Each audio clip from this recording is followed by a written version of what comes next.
നിങ്ങളുടെ വാക്കുകൾ, നിങ്ങളുടെ ഇടപെടലുകൾ, നിങ്ങളുടെ എഴുത്തുകൾ, നിങ്ങളുടെ മൊബൈലുകളിലെ കുത്തിക്കുറിപ്പുകൾ, എല്ലാത്തിലും ആ സൂക്ഷ്മത പുലർത്താൻ നിങ്ങൾക്ക് ബാധ്യതയുണ്ട് എന്ന് ഞാൻ നിങ്ങളെ ഓർമ്മപ്പെടുത്തുകയാണ്. രാജ്യം ഭരിക്കുന്നവർ വൈകാരികത കൊണ്ട് നിങ്ങൾക്ക് അധികാരത്തിൽ വരാൻ സാധിക്കും.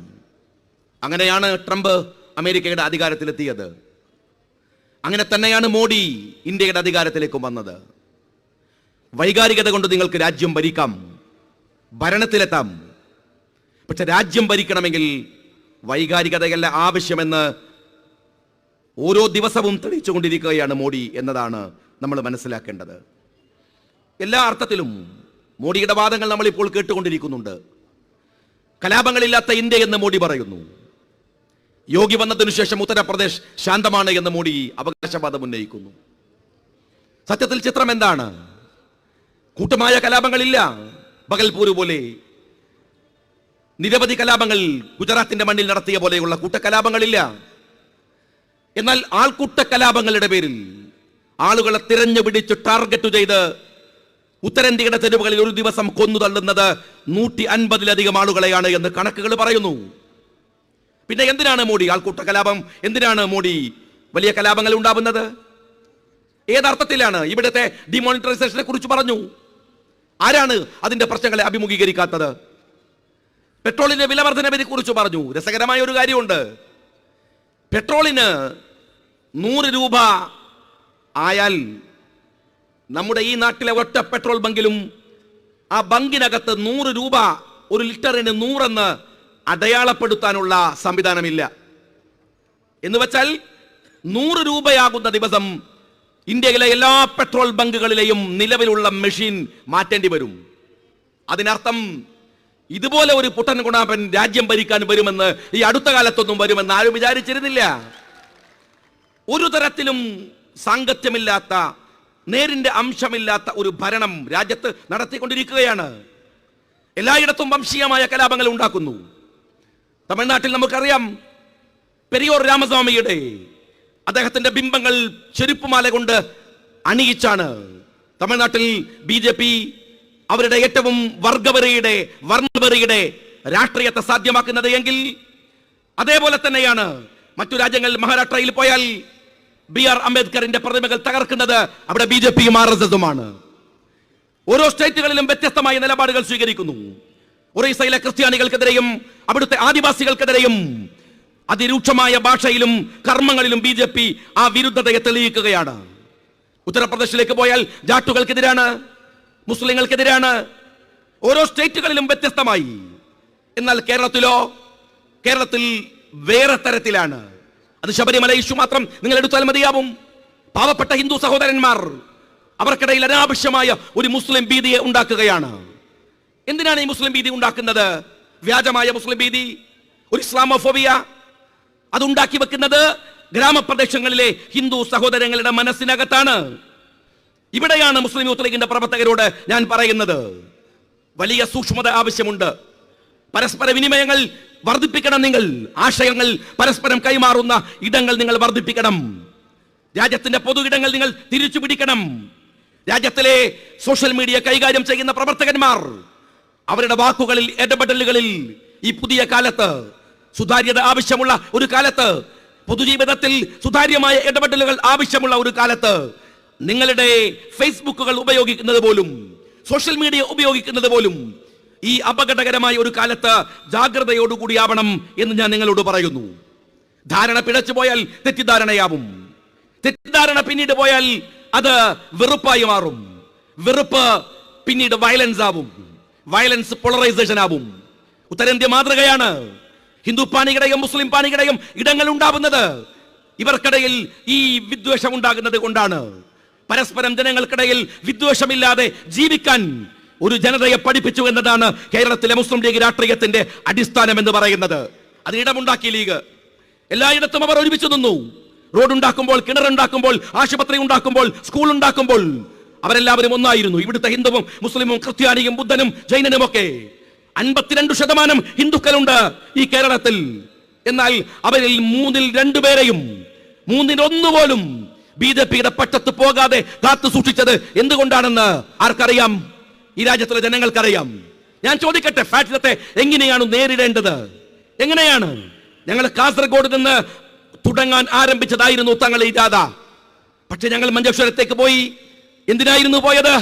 മഞ്ചേശ്വരത്ത് നിന്ന് തുടങ്ങണം ഇനി വർഗീയ ഫാഷിസത്തിനെതിരെയുള്ള സമരം. അഭിമന്യനായ നമ്മളുടെ നേതാവ് പ്രിയപ്പെട്ട റസാഖ് സാഹിബ് മരിച്ചുപോയി. അവിടെ ഉപതെരഞ്ഞെടുപ്പ് വരാനിരിക്കുകയാണ്. ആ തിരഞ്ഞെടുപ്പിന്റെ ഒരുക്കമാണ്. വർഗീയതക്കെതിരെ ജനാധിപത്യത്തിലെ ഒരു പടയോട്ടത്തിന്റെ തുടക്കം കുറിച്ചുകൊണ്ടാണ് ഈ ജാഥ അനന്തപുരിയിലേക്ക് എത്തുന്നത്. ഞാൻ സുരേന്ദ്രനോട് സ്നേഹപൂർവ്വം വെല്ലുവിളിച്ചു പറയട്ടെ, ആൺകുട്ടിയാണെങ്കിൽ ജയിലിൽ നിന്ന് ഇറങ്ങിയതിനു ശേഷം ആ കേസ് പിൻവലിച്ച് മഞ്ചേശ്വരത്ത് വന്ന് നിൽക്ക്. 100-ൽ കുറഞ്ഞ വോട്ടിനാണ് ഞങ്ങളെ അവിടെ തോൽപ്പിച്ചതെങ്കിൽ 10,000 വോട്ടിന് ഫാഷിസത്തെ മഞ്ചേശ്വരത്ത് മറിച്ചിട്ടിട്ടാണ് ഞങ്ങളുടെ ജനാധിപത്യത്തിന്റെ രണ്ടാം ഘട്ടത്തിലെ പോരാട്ടം ആരംഭിക്കുക. അതുകൊണ്ടാണ് ഞാൻ അവിടെ നിന്ന് തുടങ്ങിയത്. ഫാഷിസത്തെ എങ്ങനെയാണ് നേരിടേണ്ടതെന്ന് ദളിതന്റെ കവിത കോപ്പിയടിച്ച് പിണറായി വിജയന്റെ PRO വർക്ക് നടത്തുന്ന പുതിയ ആളുകളുണ്ടല്ലോ സോഷ്യൽ മീഡിയയിൽ. അവരാണ് പിണറായി വിജയനെ ഫാഷിസ്റ്റ് വിരുദ്ധത പഠിപ്പിക്കുന്നതെങ്കിൽ അവർക്ക് കഴിയില്ല. പിണറായി വിജയൻ, നിങ്ങൾക്ക് പഠിക്കണമെങ്കിൽ ഇതാ ഈ ആൾക്കൂട്ടത്തെ കണ്ടുപഠിക്ക്, ലീഗ് രാഷ്ട്രീയത്തെ കണ്ടുപഠിക്ക്.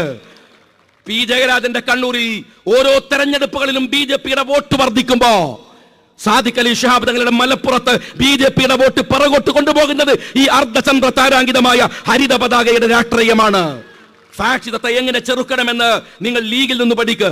അത് വിദ്വേഷത്തിന്റെ രാഷ്ട്രീയം കൊണ്ടല്ല, പരസ്പര വൈരത്തിന്റെ രാഷ്ട്രീയം കൊണ്ടല്ല, മനുഷ്യനെ തമ്മിൽ തല്ലിച്ചുകൊണ്ടല്ല, ഇരുട്ടിന്റെ മറവിൽ മാഷാ അല്ലാ എന്ന സ്റ്റിക്കർ ഒട്ടിച്ച് പാവപ്പെട്ടവന്റെ നെഞ്ചിൽ കത്തിയിറക്കിക്കൊണ്ടല്ല.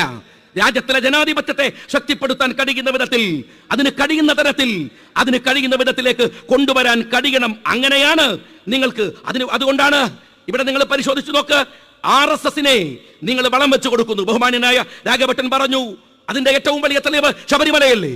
എന്തിനാണ് ശബരിമല നിങ്ങൾ ഉപയോഗിക്കുന്നത്? നിങ്ങൾ പറയുന്നു കോടതി വിധി നടപ്പിലാക്കണം. ഞാൻ മാർക്സിസ്റ്റ് പാർട്ടിയോട് ചോദിക്കട്ടെ, നിങ്ങൾ യുക്തിയുടെ അളവുകോല് കൊണ്ട് വിശ്വാസത്തെ അളക്കാൻ വരരുത്. യുക്തിയും വിശ്വാസവും ഒരേ കോണിൽ വെച്ചുകൊണ്ട് നിങ്ങൾ അളക്കാൻ വരരുത്. അങ്ങനെ വന്നാൽ രാജ്യമുണ്ടാവില്ല, ഇന്ത്യ ഉണ്ടാവില്ല, ഇന്ത്യയുടെ പ്രത്യേകതകൾ ഉണ്ടാവില്ല. യുക്തി കൊണ്ട് വിശ്വാസത്തെ അളക്കരുത്. ഇനി കോടതിയുടെ വിധികൾ നടപ്പിൽ വരുത്തണം എന്ന് പറയുന്ന നിങ്ങളോട് വളരെ വിനീതമായി എനിക്കൊരു ചോദ്യമുണ്ട്. ഇത് എന്തുകൊണ്ടാണ് നിങ്ങൾ വിശ്വാസികളോട് മാത്രം പറയുന്നത്? ഇവിടെ BJP CPM-കാരന്റെ ഒരു ചോദ്യമുണ്ട്, ശബരിമല വിശ്വാസികൾക്ക് വിട്ടുകൊടുക്കണം എന്ന് പറയുമ്പോൾ രസകരമായ ഒരു ചോദ്യം മാർക്സിസ്റ്റ് പാർട്ടി ചോദിക്കുന്നത്, എന്തുകൊണ്ടാണ് നിങ്ങൾ ബാബരി മസ്ജിദിന്റെ വിഷയത്തിൽ അങ്ങനെ പറയാത്തത് എന്നാണ്. കമ്മ്യൂണിസ്റ്റ് പാർട്ടിക്കാരാ, നീ പറഞ്ഞ വാചകത്തിന്റെ അർത്ഥം എന്താണ്? ബാബരി മസ്ജിദ് വേണമെന്ന് പറയുന്നത് ഇന്ത്യയിലെ ഹിന്ദുക്കളാണ് എന്നാണോ? അതാണോ നീ ഉദ്ദേശിക്കുന്ന അർത്ഥം? ബാബരി മസ്ജിദ് വിട്ടുതരണം എന്ന് പറയുന്നത് ഇവിടുത്തെ ഹിന്ദുക്കളാണ് എന്നാണോ മാർക്സിസ്റ്റ് പാർട്ടിക്കാർ ഇത് വെച്ചിരിക്കുന്നത്? ഞങ്ങൾ അങ്ങനെ വിശ്വസിക്കുന്നില്ല. ഈ രാജ്യത്തിലെ ഹിന്ദു സമൂഹം അങ്ങനെ പറഞ്ഞിട്ടില്ല. അവർക്ക് അങ്ങനെ പറയാൻ കഴിയില്ല. ഹിന്ദുത്വ പൊളിറ്റിക്സ് പറഞ്ഞിട്ടുണ്ട്, അത് രാഷ്ട്രീയമാണ്. ശബരിമലയുടെ വിഷയത്തിൽ നിങ്ങൾ പറയും. ഇനി മറ്റൊന്ന് ഞാൻ ചോദിക്കട്ടെ, നിങ്ങൾ എപ്പോഴാണ് കോടതിയുടെ വിധി വരുമ്പോ നിങ്ങൾ പറയുന്ന ഒരു പ്രയോഗം, കോടതി വിധി അംഗീകരിക്കണം? ആര്? മുസ്ലിങ്ങൾ, ഹിന്ദുക്കൾ, വിശ്വാസികൾ, ക്രിസ്ത്യാനികൾ? ഞാൻ ചോദിക്കട്ടെ മാർക്സിസ്റ്റ് പാർട്ടിക്കാരാ, നിനക്കിത് ബാധകമല്ലേ? നിനക്കിത് ബാധകമല്ലേ? വിശ്വാസികളോട് കോടതി വിധി അംഗീകരിക്കണമെന്ന് പറയുന്ന നിങ്ങളോട് വളരെ വിനീതമായി ഞാൻ ചോദിക്കട്ടെ, സ്വന്തം പാർട്ടിയിലെ MLA-മാർക്കും നേതാക്കന്മാർക്കുമെതിരെ സ്ത്രീകൾ പരാതി കൊടുത്തപ്പോ ആ പരാതി നീ ഏത് കോടതിയുടെ മുമ്പിലാണോ കൊണ്ടുപോയി കൊടുത്തത്? ഒന്ന് പറയേ, എവിടെയാ കൊണ്ടുപോയി കൊടുത്തത്? ആരാധനെ കുറിച്ച് പരിശോധിച്ചത്? ആരൊക്കെയാണ്? ഏതൊക്കെ? OB കോട്ടമുറിക്കൽ, ശശിയുണ്ട്, മുകേഷ് ഉണ്ട്. എത്ര കോടികളാണ്? CPM-ന് വേണമെങ്കിൽ സ്വന്തമായി ഒരു പൗൾട്രി ഫാം നടത്താൻ മാത്രം കോടികളുണ്ട് നിങ്ങളുടെ പാർട്ടിക്കകത്ത്. 1 കോടിയെ നിയമത്തിന്റെ മുമ്പിൽ വിട്ടുകൊടുത്തോ നിങ്ങള്? കോടതിയുടെ മുമ്പിൽ വിട്ടുകൊടുത്തോ നിങ്ങള്? പോലീസിന്റെ മുമ്പിൽ വിട്ടുകൊടുത്തോ നിങ്ങള്? ഈ രാജ്യത്തിലെ വിശ്വാസികളോട് കോടതികൾ കയറിയിറങ്ങാൻ പറയുന്ന നിങ്ങള്, നിയമത്തിന്റെ വഴിയിൽ യാത്ര ചെയ്യണമെന്ന് പറയുന്ന നിങ്ങള്, കമ്മ്യൂണിസ്റ്റ് പാർട്ടിയുടെ വിഷയം വരുമ്പോ എന്താണ് മിണ്ടാതിരിക്കുന്നത്? ഏതർത്ഥത്തിലാണ്? ഇവിടെ രസകരമായ ഒരു കാര്യമുണ്ട്. നിങ്ങൾ എത്തിസ്റ്റുകള്, നിങ്ങൾ ലിബറലുകൾ എന്ന് പറയുന്നവർ, സത്യത്തിൽ അവർ മഹാപൊട്ടന്മാരാണ്. കണ്ടത് മാത്രം വിശ്വസിക്കുമെന്ന് പറയുന്നവർ ബുദ്ധികൂർമ്മതയില്ലാത്തത് കൊണ്ട് പറയുകയാണ്. ഞാൻ ചോദിക്കട്ടെ, നിങ്ങൾ പറയുന്നത് നിങ്ങൾ ഈ എത്തിസ്റ്റുകൾ ഒരു യൂണിഫോം സിവിൽ കോഡിന് വേണ്ടിയുള്ള പരിശ്രമം നടത്തുകയാണ്. രണ്ടാമത്തെ ഭാഷ പറഞ്ഞു. എന്താണത്? സ്ത്രീകളുടെ പള്ളിപ്രവേശം പറഞ്ഞത് നോക്കുകൂലിക്കാരനായ AKG സെന്ററിലെ തൂപ്പുവേലക്കാരനാണ്. ഇവിടെ ചിലർക്കൊന്നും പരാതിയില്ല. യൂത്ത് ലീഗിലെ ഏതെങ്കിലും ഒരാൾ ഒരു സ്റ്റേറ്റ്മെന്റ് ഇറക്കുമ്പോ 1000 സ്റ്റേറ്റ്മെന്റുകളുമായി വരുന്ന ആരും മിണ്ടി കണ്ടില്ല. നിങ്ങൾക്ക് മനസ്സിലായോ അപകടം? സ്ത്രീകളുടെ പള്ളി പ്രവേശനം ഇപ്പോഴുണ്ട്. നിങ്ങൾ സുന്നികൾ നടത്തുന്ന പള്ളി പോയി നോക്ക്. വഴിയോരങ്ങളിലെ സുന്നി പള്ളികളിൽ സ്ത്രീകൾക്ക് നമസ്കരിക്കാൻ പ്രത്യേക സ്ഥലമുണ്ട്. യാത്രക്കാർക്ക് ഉണ്ടല്ലോ. ഇവിടുത്തെ മുജാഹിദുകൾ അവരുടെ പള്ളികളിൽ സ്ത്രീകളും പുരുഷന്മാരും ഒരുപോലെ നിന്നാണോ നമസ്കരിക്കുന്നത്? സ്ത്രീകൾക്ക് പ്രത്യേക സ്ഥലമാണ്. എന്ത് ആശയപരമായ അഭിപ്രായ വ്യത്യാസങ്ങൾ പറഞ്ഞു വരുമ്പോഴും ഇവിടെ സ്ത്രീകൾക്ക് പള്ളിയിൽ പ്രവേശിക്കാൻ ഇപ്പോൾ അവസരമുണ്ട്.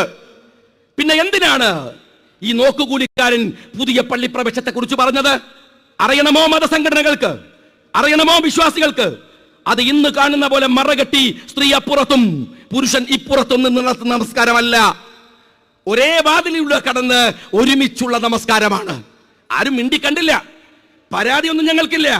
അങ്ങനെ ഒരു നിലപാട് കൊണ്ടുവരാൻ ഇനിയും ഇവർ ഒരുപാട് ജനിക്കേണ്ടി വരും. ലീഗ് പാർട്ടി ഇവിടെ ഉള്ളടത്തോളം എന്നതുകൊണ്ട് ഞങ്ങൾ ആരുടെയും സ്റ്റേറ്റ്മെന്റിന് വേണ്ടി ഒന്നും കാത്തിരിക്കുന്നില്ല.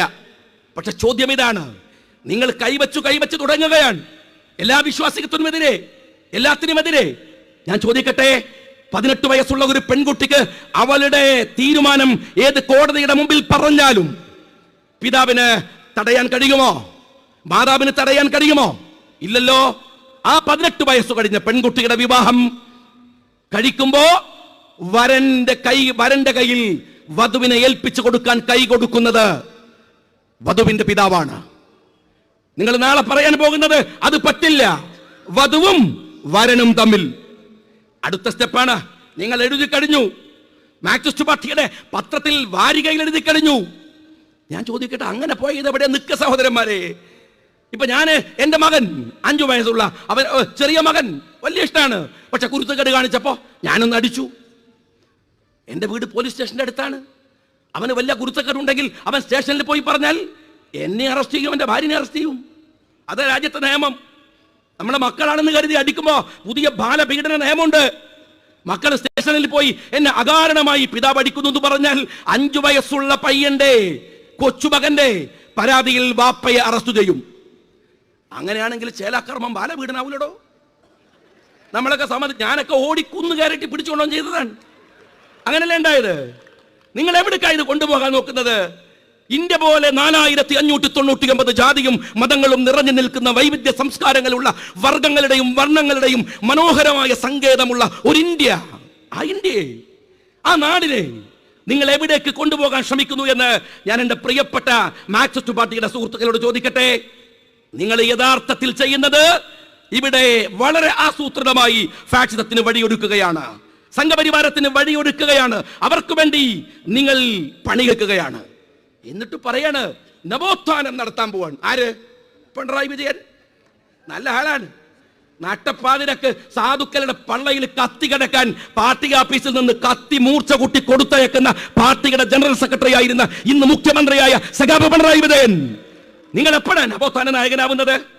ഞാൻ ചോദിക്കട്ടെ നിങ്ങളോട്, ഈ നവോത്ഥാന നായകന്മാരാക്കാൻ നിങ്ങൾ കൂടെ കൊണ്ടു നടക്കുന്ന കുറെ സാധനങ്ങളുണ്ട്. ദീപ പ്രശാന്ത് കോപ്പിയടിച്ചതാര? ഒരു ദളിതന്റെ കവിത കോപ്പിയടിക്കാരി. അത് കഴിഞ്ഞാൽ ചിത്തിരൻ, അത് കഴിഞ്ഞാൽ സുനിത ദേവദാസ്. നിങ്ങളുടെ പിആർഒമാരാണ്. ആരുടെ? പിണറായി വിജയന്റെ.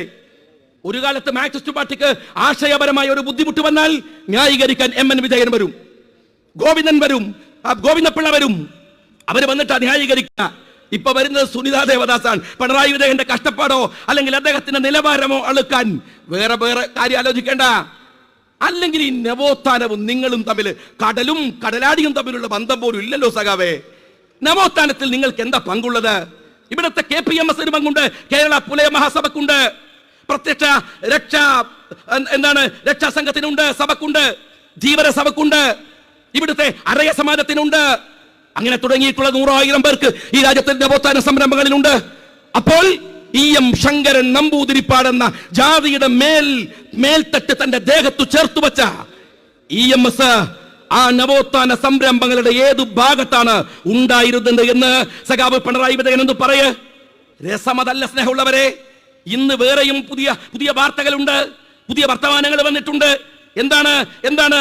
ഇന്ന് നിങ്ങൾ സ്ത്രീ മതിലുണ്ടാക്കാൻ പോവുകയാണ്. സ്ത്രീ മതിലുണ്ടാക്കാൻ ആരാ വരുന്നതെന്നറിയോ നിങ്ങൾ? പിണറായി വിജയന്റെ നവോത്ഥാന മതിൽ. അതിൽ പങ്കെടുക്കാൻ പോകുന്നത് ഒന്നാമത്തെ ആൾ വെള്ളാപ്പള്ളിയാണ്. രണ്ടാമത്തെ ആളോ അതിന്റെ കൺവീനർ സുഗതൻ. ആരാന്നറിയോ സുഗതൻ? ഹാദിയയെ പരസ്യമായി തെരുവിൽ വെച്ച് ഭോഗിക്കണമെന്ന് സോഷ്യൽ മീഡിയയിൽ എഴുതിയ കാട്ടുമൃഗം എന്ന് പറയാവുന്ന സുഗതൻ അവനാണ്. ഇവിടുത്തെ ജനാധിപത്യവും മതേതരത്വവും ഇവിടുത്തെ ഹിന്ദുത്വ പൊളിറ്റിക്സിന്റെ ഔദാര്യമാണ് എന്ന് പറഞ്ഞ വർഗീയവാദിയാണ്. ആ വർഗീയവാദി കൈ ചേർത്ത് പിടിക്കുന്നു പിണറായി വിജയനോട്. നിങ്ങൾ ഈ കളിക്കുന്ന ചേട്ടൻ ബാബ അണിയൻ ബാബ കളിയുണ്ടോ? ഞാൻ ചോദിക്കട്ടെ, വെള്ളാപ്പള്ളി നടേശനെ സ്ത്രീ മതിലുണ്ടാക്കാൻ പിണറായി വിജയൻ കൊണ്ടുപോകുമ്പോ വെള്ളാപ്പള്ളിയുടെ മകൻ തുഷാർ വെള്ളാപ്പള്ളി ഇന്നലെ BJPയുടെ യോഗത്തിലുണ്ട്. നിങ്ങളുടെ കള്ളക്കളികൾ എന്തിനാണ് സ്ത്രീകളെ തടുക്കാൻ തുഷാർ വെള്ളാപ്പള്ളി BJP യോഗത്തിൽ സ്ത്രീകളെ തെരുവിലിറക്കാൻ പിണറായി വിജയന്റെ കൂടെ ആര്? വെള്ളാപ്പള്ളി. ഞാൻ ചോദിക്കുന്നത്, ഹാദിയയെ പരസ്യമായി ഞാൻ ഹാദിയയുടെ പിതാവായിരുന്നെങ്കിൽ ആരുടെ വാക്കാണ്? നിങ്ങൾ മനസ്സിലാക്കണം, നിങ്ങൾ കൊണ്ടുവരാൻ പോകുന്ന ഈ വിപ്ലവകാരിയുടെ വാക്കാണ്. ഞാൻ ഹാദിയയുടെ പിതാവാണെങ്കിൽ അവളുടെ തട്ടം വലിച്ചു കീറി 2 തുണ്ടമാക്കി അവളെ കൊന്നു തള്ളിയേനെ. എന്നിട്ട് ഞാൻ ഒരു ഹിന്ദു എന്നതിന്റെ പേരിൽ അഭിമാനത്തോടെ ജയിലിലേക്ക് പോകും. ഇത് ഞാൻ വെറുതെ ഇവിടെ നിന്ന് പറയുന്ന വാക്കല്ല. സഖാവ് പിണറായി വിജയ, നിങ്ങൾ ഉണ്ടാക്കാൻ പോകുന്ന നവോത്ഥാന സ്ത്രീ മതിലിന്റെ കൺവീനർ ഇറക്കി നിങ്ങൾ നിർത്തിവെച്ച സുഗതൻ അവന്റെ ഫേസ്ബുക്കിൽ ദിവസങ്ങൾക്ക് മുമ്പ് കുറിച്ചിട്ട വാചകമാണ്. നിങ്ങൾ എന്താണ് ചെയ്യാൻ പോകുന്നത്? നിങ്ങൾ എന്താണ് കമ്മ്യൂണിസ്റ്റ് പാർട്ടി ഇവിടെ ഉണ്ടാക്കാൻ പോകുന്നത് എന്താണ് എന്ന് നിങ്ങൾ പറയൂ. രാജ്യത്തിലെ ജനങ്ങളെ തമ്മിൽ തല്ലിക്കുക, വിശ്വാസത്തിന്റെ പേരിൽ പരസ്പരം കുഴപ്പങ്ങൾ ഉണ്ടാക്കാൻ ശ്രമിക്കുക, എന്നിട്ട് പരസ്പരം പാലൂട്ടുന്ന ശത്രുക്കൾ എന്ന് പറഞ്ഞതുപോലെ നിങ്ങൾ അങ്ങോട്ടും ഇങ്ങോട്ടും കളിക്കുകയാണ്. BJPയും ഫാഷിസവും അതിനുവേണ്ടി എല്ലാ ഒത്താശയും ചെയ്തു കൊടുക്കുന്നു. BJPയെ വളർത്തുന്നു എന്ന് പറഞ്ഞത് വെറുതെയല്ല. ഞാൻ ചോദിക്കട്ടെ, എന്തിനാണ് നിങ്ങൾ എന്താണ് BJPയുടെ ഒരു നേതാവിനെ കൊണ്ടുപോയിട്ട് നിങ്ങൾ ശബരിമലയുടെ 18ാം പടിയിൽ വത്സന്തിയിലെങ്കേരി പ്രസംഗിക്കുന്നു? അത് കഴിഞ്ഞിട്ട് ആകെ ഉണങ്ങി ഒട്ടി ജനങ്ങളുടെ മുമ്പിൽ അപഹാസ്യരായിട്ടുള്ള ആ പാർട്ടിയുടെ സുരേന്ദ്രനെ നിങ്ങൾ ജയിലിന്റെ ഇരുട്ടറയിൽ തള്ളുന്നു. സുരേന്ദ്രനെ ആരാ ഹീറോ ആക്കുന്നത്? ഈ ശബരിമല വിഷയത്തിൽ സീറോ ആയി പോയ സുരേന്ദ്രനെ നിങ്ങൾ ഹീറോ ആക്കുകയാണ്. ഞാൻ ഒരു കാര്യം നിങ്ങളോട് പറയട്ടെ, മുസ്ലിം യൂത്ത് ലീഗിന്റെ സഹപ്രവർത്തകന്മാരോട്, നേതാക്കന്മാരോട്, എന്റെ അഭിമന്യനായ മുസ്ലിം ലീഗിന്റെ നേതാക്കന്മാരോട്, മുസ്ലിം ലീഗ് ഈ ജാഥയുടെ ഉദ്ദേശ ലക്ഷ്യങ്ങൾ ഈ രാജ്യത്തിലെ ജനങ്ങളോട് വിളിച്ചു പറയുമ്പോ അതിനകത്ത് ഞങ്ങൾക്ക് ഇതാ ബഹുമാനായ മുനീർ സാഹിബുണ്ട്, അദ്ദേഹം ഒക്കെ തന്നെ സഭയിലേക്ക് പോകാനുള്ള ധൃതിയിലാണ്, ഞാൻ അടക്കമുള്ളവര്.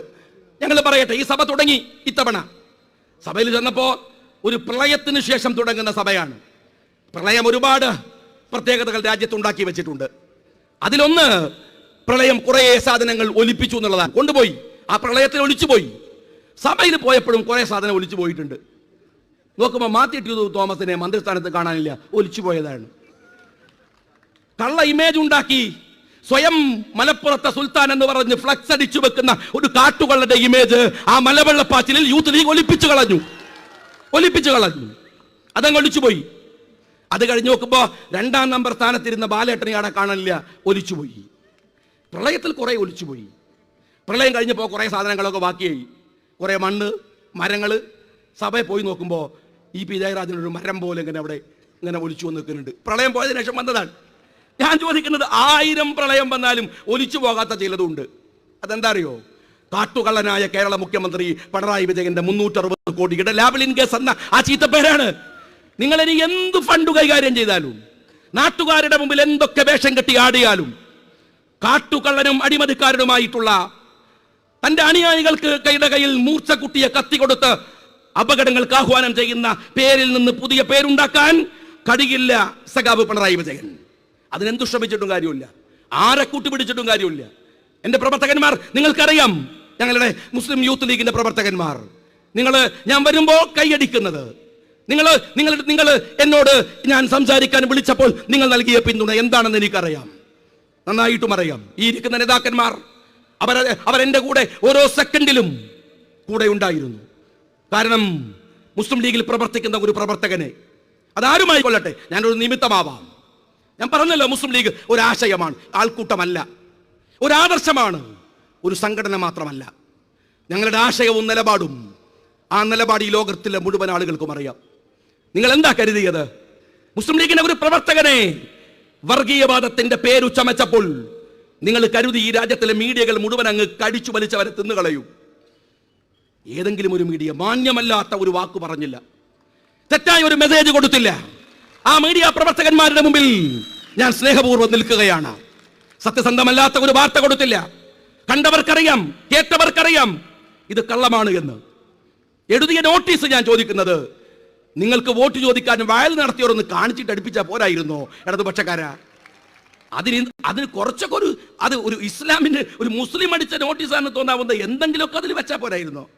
എന്താ പറഞ്ഞാൽ നിങ്ങള് സിറാത്തിന്റെ പാലം കടക്കൂല, അങ്ങനെ ഒരു പാലണ്ട. ഏതന്റെ തോട്ടം എന്ന് പറയുന്ന പോലെയാണ്. ഏതൻ തോട്ടനെ പറയൂ. സിറാത്തിന്റെ പാലം എന്ന് പറഞ്ഞാൽ PWD പാലം പറഞ്ഞ പോലെയാണോ? സിറാത്തു പാലമാണ്. ഒരു മുസ്ലിമും പറയില്ല. നിങ്ങളെ കൂടെ നിങ്ങൾക്ക് വേണ്ടി സലാത്തും ദിക്റും ചൊല്ലുന്ന മുസ്ലിമും പറയൂല, ആരും പറയൂല. സിറാത്തു പാലം എന്നാണ് പറയാ. ചെകുത്താന്റെ കൂടെ അന്തി ഉറങ്ങേണ്ടി വരും. അതൊരു മുസ്ലിം ടീമല്ല. ഇസ്ലാമില് ചെകുത്താന് സ്വർഗം നരകം കൊടുക്കുക, എന്നിട്ട് അള്ളാഹു സ്വർഗത്തിന്റെ കാവലാണോ ദീനില്? അല്ല. സ്വർഗത്തിന്റെയും നരകത്തിന്റെയും ഉടമ അള്ളാഹുവാണ്. സ്വർഗത്തിന്റെയും നരകത്തിന്റെയും ഉടമ അള്ളാഹുവാണ്. അവിടെ ചെകുത്താന്റെ കൂടെ കിടക്കേണ്ടി വരും എന്ന് ഖുർആൻ മുഴുവൻ അരിച്ചു പെറുക്കിയാൽ, ഇസ്ലാമിലെ ഒരു വരി നിങ്ങൾ അടിച്ചു പെറുക്കിയാൽ നിങ്ങൾക്ക് കാണാവൂല. ബിസ്മിയും ഹംദും സലാത്തും, അങ്ങനല്ലേ? കേട്ടില്ലേ കവിത മനോഹരമായി? ബിസ്മിയും ഹംദും സലാത്തും. അതൊരു ക്രൈറ്റീരിയയാണ്, അതൊരു തർത്തീബാണ്. ആദ്യം ബിസ്മി, പിന്നെയാണ് ഹംദ്, സലാത്ത്. എവിടുന്നോ കട്ട് ചെയ്ത് പേസ്റ്റ് ചെയ്ത് ഇവിടത്തേക്ക് മാറ്റുമ്പോ ഈ പോങ്ങനെ മനസ്സിലായില്ല. എവിടെയാ ബിസ്മി വെക്കേണ്ടത്, എവിടെയാണ് സലാത്ത് വെക്കേണ്ടത് അറിയില്ല. ഇസ്ലാമിലെ ഒരുപാട്, അറബിയിലെ ഒരുപാട് ഭാഷ മലയാളത്തിൽ വരുമ്പോൾ പ്രശ്നമാണ്. ഒഴയിന് ഒഴയിന് എന്നൊക്കെ പറയണ പല കാര്യങ്ങൾ നമുക്കറിയാം, ഒന്നുമില്ല. പക്ഷേ അറബിയിൽ നിന്ന് മാറ്റുമ്പോ സുഖമായി മാറ്റാൻ കഴിയുന്നത് മുഅ്മിൻ എന്നാണ്. അവിടെ മുഹ്മിനാണ്. അത്യാവശ്യം മദ്രസയിലെ 10ാം ക്ലാസ് വരെ പഠിച്ച് പൊതുപരീക്ഷ എഴുതി പിന്നെയും പോരാൻ തോന്നിയിട്ട് സംഗതി കുറച്ച് കുഴപ്പത്തിലാണെങ്കിലും ജമാഅത്തെ ഇസ്ലാമിയുടെ കോളേജിൽ പോയിട്ടും അറബി പഠിച്ചോരാ ഞാൻ. മനസ്സിലായല്ലോ? നോട്ടീസ് ഇറക്കുമ്പോൾ അതിന്റെ വൃത്തിയിലിറക്കാനുള്ള സാമാന്യ ബുദ്ധിയൊക്കെ അത്യാവശ്യം അതുപോലും അറിയാണ്ട് ഈ പണിക്കാരും വരുള്ളൂ. ഞാൻ ചോദിക്കണത്, ഈ വാറോല കാട്ടിയിട്ട് നിങ്ങൾ ആരെയാ ഭീഷണിപ്പെടുത്താൻ ശ്രമിക്കണത്? നിങ്ങൾ ആരെയാണ് വഴി? ഞാൻ ഒരു കാര്യം പറയട്ടെ. ഞാൻ കോടതിയുടെ മുമ്പിൽ ഞാൻ സ്റ്റേ കിട്ടി, സാദിഖ് അലി ഖാന്റെ കൂടെ ഉണ്ടായിരുന്നു. ഞാൻ സ്റ്റേ കിട്ടി ഇറങ്ങുമ്പോ പത്രസമ്മേളനം കഴിഞ്ഞപ്പോ കുഞ്ഞാലിക്കുട്ടി സാഹിബും മജീദ് സാഹിബൊക്കെ വിളിച്ചിട്ട് ചോദിച്ചു, ജയിച്ചല്ലോ, പക്ഷെ ഷാജിയുടെ മുഖത്തൊരു സന്തോഷമില്ലല്ലോ. സന്തോഷമില്ല. എനിക്ക് ആ വൃത്തികെട്ട നോട്ടീസ് അടിച്ചവന്റെ അടപ്പല്ലു പഠിച്ചു തീർത്തിട്ടല്ലാതെ. ഞാൻ ചോദിക്കട്ടെ, ഇതെന്തൊരു വൃത്തികേടാണോ? രാഷ്ട്രീയത്തിൽ എന്തെല്ലാം കളികളുണ്ട്. ഇതിലും ഭേദം 52 വെട്ടി ഒരു മനുഷ്യനെ കൊല്ലലാണ്. ഇന്ത്യ അഭിമുഖീകരിക്കുന്ന ഏറ്റവും വലിയ വെല്ലുവിളി ഏതെന്ന് ചോദിച്ചാൽ ഞാൻ പറയുന്നത് അഴിമതിയല്ലെന്നാണ്. ഇന്ത്യ അഭിമുഖീകരിക്കുന്ന ഏറ്റവും വലിയ വെല്ലുവിളി വർഗീയതയാണ്, ഫാഷിസമാണ്. അഴിമതി നടത്തിയവനെ മറ്റൊരു ഭരണകൂടത്തിന് തിരുത്താം. ഫാഷിസം കൊണ്ട് അധികാരത്തിൽ വരുന്നവൻ ഭരണകൂടത്തെ തന്നെ തിരുത്തും, ഭരണഘടനയെ തിരുത്തും. രാജ്യം അഭിമുഖീകരിക്കുന്ന ഏറ്റവും വലിയ വെല്ലുവിളി വർഗീയതയാണ്. ആ വർഗീയതയുടെ പേര് പറഞ്ഞിട്ട് നിങ്ങൾ കൊടുക്കാൻ ശ്രമിക്കുക. എന്ത് വൃത്തികെട്ട വഴികളാണിത്, എന്ത് മോശപ്പെട്ട വഴികളാണ്. ഞാൻ ചോദിക്കട്ടെ, ഒരു MLA സ്ഥാനത്തിന് എത്രമേൽ പദവിയുണ്ടെന്ന്, അതിന് എത്രമേൽ പ്രാധാന്യമുണ്ടെന്ന് ഞാൻ വ്യക്തിപരമായി 7.5 വർഷമായി അറിയുന്ന ഒരാളാണ്. നിങ്ങൾ എന്താ കരുതിയത്? ഞങ്ങൾ ഈ മുസ്ലിം ലീഗിന്റെ MLA മാർ ഇവിടെ ജയിച്ചവരുണ്ട്, തോറ്റവരുണ്ട്. ഞങ്ങളൊക്കെ മത്സരിക്കാൻ പോകുന്നത് ജയിച്ചേ അടങ്ങൂ എന്ന വാശിയിലൊന്നുമല്ല. അങ്ങനെയൊന്നല്ല. ഞങ്ങൾ അവസാനത്തെ ശ്വാസത്തിലും ഞങ്ങളുടെ നിലപാട് പറയും. ഞാൻ എന്നിട്ട് പറഞ്ഞെന്താ ഞങ്ങൾ മതവർഗീയ മൂരാച്ചി എന്നാണ്. എന്നാ പിന്നെ ഇവിടുത്തെ SDP കാരനൊക്കെ എന്നാ ഒരു മൂരാച്ചിനെ കിട്ടിയ സ്ഥിതിക്ക് ഓൽക്കൊരു സന്തോഷം ഉണ്ടാവുക? ഓൽക്കും സന്തോഷമില്ല. ഇന്നോലെ കൂട്ടത്ത് കൂട്ടണ്ടേ? ഓരും പൂരം തെറി. ഇപ്പുറത്തുനിന്ന് ബാക്കിയുള്ളവർ. ഞാൻ ചോദിക്കട്ടെ, ഞാൻ ഒരു ചർച്ചയിൽ ആ DYFIയുടെ നേതാവിനോട് ചോദിച്ചു, സത്യം പറ, ഞാൻ ആരാണ്? ഞാൻ കണ്ണൂർ വന്നപ്പോൾ നിങ്ങൾ പറഞ്ഞു ബില്ലാദനാണ്, ചൊരറങ്ങി വന്ന ബില്ലാദനാണ്. പിന്നെ പറഞ്ഞു നിങ്ങൾ കുമ്മനം ഷാജിയാണ്. സത്യത്തിൽ ഞാൻ ആരാടോ? ഞാൻ ഈ പച്ചപ്പതാക നെഞ്ചേറ്റി പിടിച്ച ഒരു മുസ്ലിം ലീഗുകാരനാണ്. ഞാൻ CH മുഹമ്മദ് കോയ സാഹിബിന്റെ അനുയായിയാണ്. അറിയോ നിങ്ങൾക്ക്? അതിനപ്പുറം ഒരു അംഗീകാരം വേണ്ട. ഞങ്ങളുടെ ഹൃദയത്തിന്റെ കോണിനകത്ത് നിന്ന് വർഗപരിയുടെ ഒരു ചെറിയ നാമ്പെടുക്കാൻ നിങ്ങൾക്ക് കഴിഞ്ഞാൽ അന്ന് ഈ പണി നിർത്തി ഞങ്ങൾ വീട്ടിലേക്ക് പോകും. അറിയോ നിനക്ക്? അറിയുമോ നിനക്ക്? നിങ്ങൾ എന്താ കരുതിയത്? ഞാൻ ഒരു കാര്യം കൂടെ പറയട്ടെ. കോടതിയുടെ പരിഗണനയിൽ നിൽക്കുന്ന കേസാണ്. ഇന്ത്യയുടെ ജൂഡി നിയമവ്യവസ്ഥയിൽ പൂർണ്ണ വിശ്വാസം ഞങ്ങൾക്കുണ്ട്. ഏതു വിധി വന്നാലും ഞാൻ ഉറപ്പിച്ചു പറയുന്നു, എന്തൊക്കെ വിധികൾ നിങ്ങൾ കൊണ്ടുവന്ന് മൂടിയാലും ഒരു ലീഗ് പ്രവർത്തകനെ വർഗീയവാദിയാക്കാൻ നിങ്ങൾക്കാവില്ല. അതിന് നിങ്ങൾ ഇനിയും 1000 ബാപ്പമാർക്ക് ജനിക്കേണ്ടി വരും എന്ന് ഞാൻ നിങ്ങളോട് പറയുന്നു. നിങ്ങൾക്ക് കഴിയില്ല. ഞാൻ എൻ്റെ പ്രവർത്തകന്മാർ 24 ദിവസം കോടതിയുടെ വരാന്തയിലായിരുന്നു. ഈ എൻ്റെ പറകിലിരിക്കുന്നവർ മുഴുവൻ തങ്ങള് സാദിഖലി തങ്ങൾ സമദാനി സാഹിബ് വിളിക്കുമ്പോൾ അദ്ദേഹം വന്നപാടനോട് പരാതി പറഞ്ഞു, എടുക്കാൻ പറ്റുമായിരുന്നില്ല. മുനീർ സാഹിബ് ഓരോ നിമിഷവും, മജീദ് സാഹിബ്, കുഞ്ഞാലിക്കുട്ടി സാഹിബ്, ഉമ്മൻചാണ്ടി സാർ എപ്പോഴും ഒരു സങ്കടത്തോടെയാ വിളിക്കുക. രമേശ് ചെന്നിത്തല വിളിക്കും, രാഘവട്ടം വിളിച്ചു, AK ആന്റണി സാർ വിളിച്ചു. എല്ലാവരും നിങ്ങളൊക്കെ 24 ദിവസവും നിങ്ങളുടെ വീട്ടിലിരുന്ന് നിങ്ങളും നിങ്ങളുടെ ഉമ്മമാരും നെഞ്ചുരുകി പ്രാർത്ഥിച്ചു. ഞാൻ എന്നും ഏതു നിമിഷവും ഞാൻ പറയട്ടെ, അത് തൊട്ടറിഞ്ഞവനാണ് ഞാൻ നിങ്ങൾക്കൊരു വാക്കു പറയാം. ഒരിക്കലും എൻ്റെ പേരിൽ മറ്റൊരാളുടെ മുമ്പിൽ തലകുനിക്കേണ്ടി വരില്ല. നിങ്ങൾക്ക് ഏതെങ്കിലും ഒരു ഇരുട്ടിന്റെ മറവിൽ ഈ പച്ചപ്പതാകയുടെ ആദർശം അടിയറ വച്ചു എന്ന് നിങ്ങൾ കേൾക്കുമ്പോൾ അന്ന് ഷാജി മരിച്ചിരിക്കും എന്ന് ഞാൻ നിങ്ങൾക്ക് ഉറപ്പു തരുന്നു. ഈ സമുദായത്തിന്റെ ഈ സംഘടന നേരത്തെ പറഞ്ഞല്ലോ, അഭിമന്യനായ നമ്മളുടെ വിശിഷ്ടാതിഥി ഖായിദ മില്ലത്ത് മുഹമ്മദ് ഇസ്മായിൽ സാഹിബ്, അദ്ദേഹം ഉണ്ടാക്കിയ സംഘടനയാണ്. പാഫകിത്തങ്ങളും പൂക്കോയത്തങ്ങളും ശഹാബദങ്ങളും ഉണ്ടാക്കി വെച്ച പാർട്ടിയാണ്. CH Muhammad Koya Sahib Hindu Muslim Christian Hindu മുസ്ലിം എന്ന് മലയാളം പേര് ചൊല്ലി വിളിച്ച CHന്റെ പാർട്ടിയാണ്. ശഹാബദങ്ങൾ പറഞ്ഞിട്ടുണ്ട്, അവസാനത്തെ പഞ്ചായത്ത് മെമ്പർ തോറ്റാലും ഈ പച്ച പതാക ഒരു വർഗീയവാദിയുടെ അടുക്കളയിലും പണയം വെക്കില്ല. ഇന്ത്യൻ യൂണിയൻ മുസ്ലിം ലീഗ് ഇതാ മുനവർദ്ധങ്ങളും ആ ഉത്തരവാദിത്തം ഏറ്റെടുത്ത് PK ഫിറോസും അതുപോലെ സമദും നജീബും ഒക്കെ കൂടുന്ന ഈ പട ആ ഉത്തരവാദിത്തം ഏറ്റെടുത്ത് മുന്നോട്ട് പോവുകയാണ്. ഞാൻ സ്നേഹമുള്ളവരെ, ഞാൻ നിങ്ങളോട് പറയുന്നു, ഈ പ്രയാണം നേരിനു വേണ്ടിയാണ്, ധർമ്മത്തിനു വേണ്ടിയാണ്, സത്യത്തിനു വേണ്ടിയാണ്, നീതിക്ക് വേണ്ടിയാണ്. ഒരു നഷ്ടവും നിങ്ങളെ തളർത്തരുത്. മറ്റുള്ളവന്റെ മുമ്പിൽ എന്തൊക്കെ ആരൊക്കെ പ്രകോപിപ്പിച്ചാലും നന്മ കൈവിട്ട് പ്രവർത്തിക്കരുത്. ഞാൻ എൻ്റെ പ്രിയപ്പെട്ട അനുജന്മാരോട് പറയാറുണ്ട്, ഇരുട്ടറയിൽ 2 പേർ മാത്രമാണ് നിങ്ങൾ നിൽക്കുന്നതെങ്കിൽ പോലും വർഗീയത പറയരുത്. നമ്മളെ കൂടെ വർഗീയതയുടെ ചെരുവിൽ കൊണ്ടുപോയി നിർത്താൻ ഇവർക്ക് താല്പര്യമുണ്ട്. നിങ്ങൾ ഈ കാണുന്ന കുട്ടികളുടെ കണ്ണിലെ നന്മ തകർന്നു പോയാൽ നാട് തകർന്നു പോകും. സ്നേഹമുള്ളവരെ, ഈ രാജ്യം നിൽക്കുന്നത് നമ്മളൊക്കെ ചേർന്ന ഒരു വ്യവസ്ഥിതിയിൽ നിന്നാണ്, നമ്മുടെ സുതാര്യമായ ജീവിതത്തിൽ നിന്നാണ്. അതിന് നിങ്ങൾക്ക് നൽകുന്ന ഈ പച്ചപ്പതാക നെഞ്ചോടടുക്കി പിടിച്ച് ഒരു മുസ്ലിമായി വമൻ അഹ്സന ഖൗലൻ മിമ്മൻ ദാ ഇലല്ലാഹ് വഅമില സാലിഹൻ വഖാല ഇന്നനീ മിനൽ മുസ്ലിമീൻ. ഒരു മുസ്ലിം എന്ന് പറയുമ്പോൾ നിങ്ങൾക്ക് ഉണ്ടാവേണ്ട അഭിമാനം നേരിന്റെ അഭിമാനമാണ്, സത്യത്തിന്റെ അഭിമാനമാണ്, ധർമ്മത്തിന്റെ അഭിമാനമാണ്, നന്മയുടെ അഭിമാനമാണ്. ഈ രാജ്യം നമുക്ക് തിരിച്ചു പിടിക്കണം. അർദ്ധരാത്രിയുടെ അന്ത്യയാമങ്ങളിൽ രാഹുൽ ഗാന്ധി തണുത്തുറഞ്ഞ ഡൽഹിയുടെ തെരുവീതിയിൽ ഇറങ്ങുന്നത് നിങ്ങൾക്ക് വേണ്ടിയാണ്. കട്ടുവയിൽ ഒരു പെൺകുട്ടി പീഡിപ്പിക്കപ്പെട്ടു എന്ന് കേൾക്കുമ്പോൾ പാഞ്ഞു തെരുവിലിറങ്ങുന്ന രാഹുൽ ഗാന്ധി, നിങ്ങൾക്ക് നന്ദി കാണിക്കാൻ കഴിയണം. ആ മനുഷ്യനെ തോൽപ്പിച്ചാൽ അത് ഇന്ത്യയുടെ തോൽവിയാകും. വരാനിരിക്കുന്ന തെരഞ്ഞെടുപ്പ് സൂക്ഷിക്കണം. തിരുവനന്തപുരത്ത് ജാഥ കഴിയുമ്പോൾ തിരിച്ചു പോകണം, കർമ്മപരമായി പ്രവർത്തിക്കാൻ. എന്തിന്? പ്രവാസി വോട്ടുകൾ ചേർത്തണം. ഓരോ വോട്ടുകളും വിട്ടുപോകാതെ നിങ്ങൾ ചേർക്കണം. മുസ്ലിം ലീഗ് പാർട്ടിയുടെ ആയുധം നിങ്ങളാണ്, ലീഗ് പാർട്ടിയുടെ കരുത്ത് നിങ്ങളാണ്. വെറുതെ ഫേസ്ബുക്കിലും വാട്സാപ്പിലും ഇരുന്നിട്ട് ചൊറിഞ്ഞാൽ മാത്രം മതിയാവില്ല. രാഷ്ട്രീയത്തിന് വോട്ട് കൂടെ വേണം. ഓർക്കണം, കർമ്മനിരതരായി പ്രവർത്തിക്കുക. അള്ളാഹു സഹായിക്കുമാറാവട്ടെ.